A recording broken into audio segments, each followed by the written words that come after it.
Hello and all, welcome to a Galaxy Man Show interview show. So for my very next guest of today is this incredible singer and songwriter known by the name of Shannon Eastman. So I'm about to add Shannon into the live now and have a chat with Shannon about her incredible music. So yeah, let's add Shannon in and have a chat with Shannon. Okay, Hi yay! Shannon, how's it going? I'm good. How are you? Yeah, really good, thanks. I just want to say first up, thank you so much, Shannon, for taking the time to join my show. It's such a pleasure having you on the show today.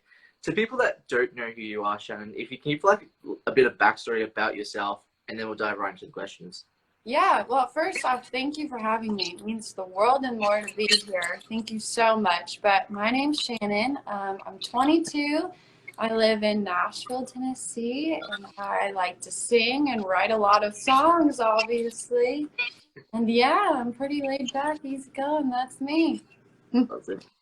So we'll dive right into the questions now, Shannon. So Yeah, for my very first question, you've created incredible songs, past and present. thank What you. was it like coming up with the idea of creating this song called Our Last Summer in Brooklyn? Because I have to say, this one really kept, like, really showed like a lot of emotion with this like song, and I have to say, really well done with this song. Well, What was it like creating it? thank you so much. So actually, I saw this painting on TikTok. It's by this amazing artist. I have no idea how you say his name, but you should look it up. It's like Pqhaus. I have no idea how you say that, but I saw his painting that it was titled Our Last Summer in Brooklyn. And I don't know, I just got in a groove. That's how I wrote the first verse. I just made it up, honestly. And then for the rest of it, that like first part kind of got popular on TikTok. And then the second part, I just started thinking of my ex-boyfriend and where we would spend our summers in Knoxville, Tennessee. So it's kind of made up, but kind of personal. And yeah, it's really fun.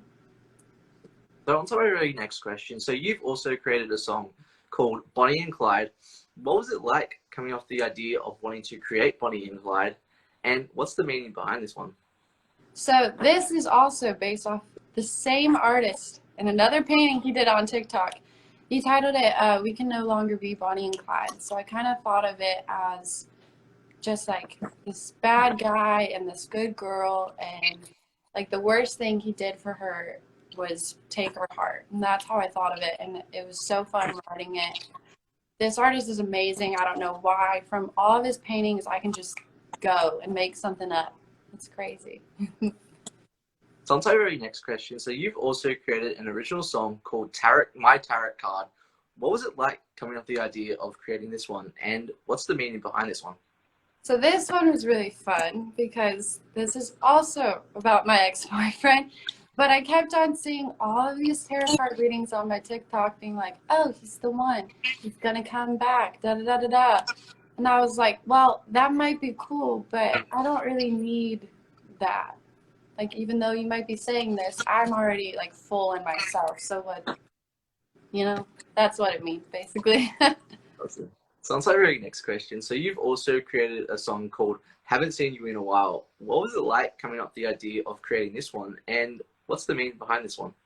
So yet again, this is another song that is based off of the same artist's painting, but he titled his "Are You Really Mr. the Pooh?" And it got me thinking. My mom always had this Rudolph that I had as a kid. She would always have it out on my bed anytime I came home from college or whatever it was.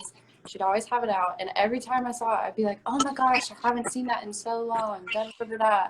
So when I saw his painting, it made me think of that. And it's just like that feeling you get like, oh my goodness, I haven't seen this in so long. Is that really there? Like, so. So on to my very next question. So you also created a song called Tommy Sits on the Couch. What was it like coming with the idea of creating this one? And what's the meaning behind this one? This one's really fun because I think this is really funny. A lot of my friends like to indulge in the devil's lettuce, we can say, the PG version. Um, However, I do not. So this is about them getting really high while I just get drunk. Awesome. Well, I know the feeling when you get drunk. It's like Yes. The release. Yes, exactly. You're just Yeah. having a good time where everyone else is vibing. That's what it Yeah. is. Exactly. Awesome. So I'm sorry, really next question. So what influenced you to get into the music scene in the first place? Like, what made you decide, hey, I want to become an artist? Well, my family has always been really, really musical, like from the beginning of time in my memory. My mom had this CD where it was like Broadway kids, and me and my older sisters would always be singing. We were in musicals. I was in choir all throughout school, throughout college. I've just always, it's always been a thing. My grandma taught me piano. I played trumpet for a hot minute. I don't know. It's just always been there. It's all I've known. I had like my first voice lesson at 6 or 7. I did my first recital at 7 or 8. But yeah. Sounds like very next question. So who would be your all-time inspirational person or music artist that you look up to music-wise in the music industry? I would say the Lumineers. The Lumineers are by far my favorite. I love how they write all of their songs and then they do this whole huge story in their album. And it honestly is kind of devastating, but it's also so beautiful and it brings a bunch of positivity in this sad story that's coming from their personal life. And that's what I aspire to be like. I love it. It's amazing.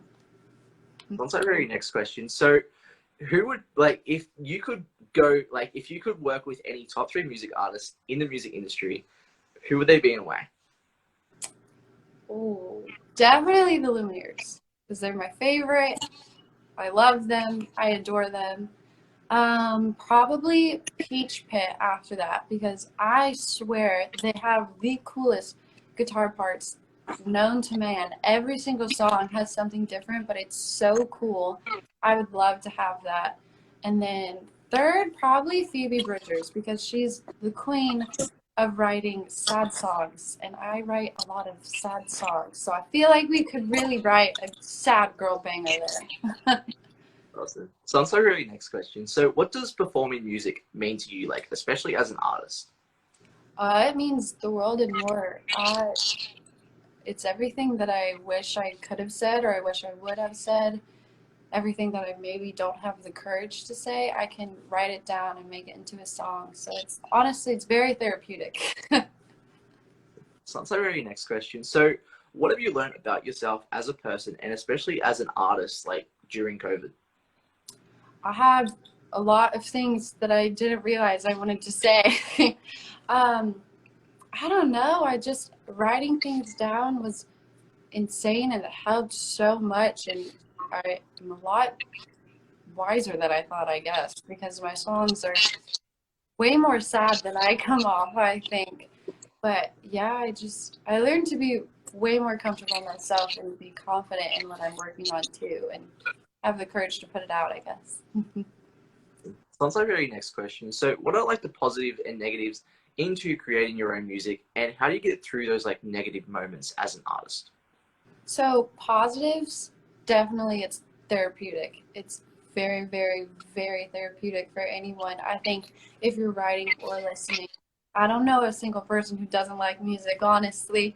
It makes you feel happy. It's there when you're sad. It's there for all the things if you want to have a dance party in your mirror or if you want to cry in your car. I think that's the greatest gift of music, but the negative is definitely imposter syndrome. You're constantly, constantly comparing yourself to what else is out there and thinking, well, maybe this isn't good enough because I see this, or maybe this people don't like this and whatnot. And I think going through that or coming through that, you have to wrap it back around to why you originally started in the first place. It's because what you enjoyed and you have something to say. And honestly, I'm very, very fortunate for the people I do have who want to listen to the things I have to say.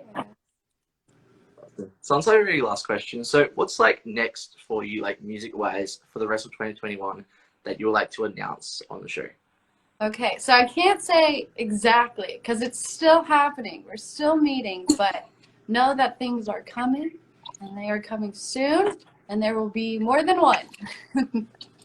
Awesome. Well, would you like to perform one of your songs on the show, by the way, Shannon? Yeah, I would love to. So This is actually a new song that I just finished writing, but it's one of my favorites that I've ever done, I think. So it's kind of a work in progress, but I wanted to share it because I'm really proud of it. So this is called I'll Still Write Songs for You. Can you hear that? Okay. Yeah. Okay. I made a playlist with the songs I wanted to show you, 'cause I'm still reliving all the memories where we used to be, and now I play the guitar, the one you once taught me, back in the last weeks of May. I made a playlist for finally someone new. Your old love language that I'm sure has some new tunes, and it's nice to get to know someone new. My head brings me back to you. So I still write songs for you, even though it's not good for me to do. I always hope you'll finally miss me too and regret everything you didn't do. I'll send your pens or record it today, 'cause I was certain you would want to hear more, and maybe sing along just like we did before, but I'm not sure anymore. Had always complimented words, 'cause I think you're talented still do. You'd always ask why I never sang for you. Did you ever think you caught up with you? But I'll still write songs for you, even though it's not good for me to do. I always hope you'll finally miss me too and regret everything you didn't do. I bought the t-shirt you said you always wear, 'cause I'm finally doing things for myself, and I don't have to wonder, do you even love me? Oh, oh, but I still write songs for you, even though it's not good for me to do. I always hope finally miss me too and regret everything you didn't do. So I'll still write songs for you. That's Yeah, it. Shannon, wow. Oh my gosh. Wow, that song. Wow. Thank you. Say Thank thank you. you. Thank you. You're welcome. Can I just say thank you so much again, Shannon? It's been such a pleasure having you on the show today.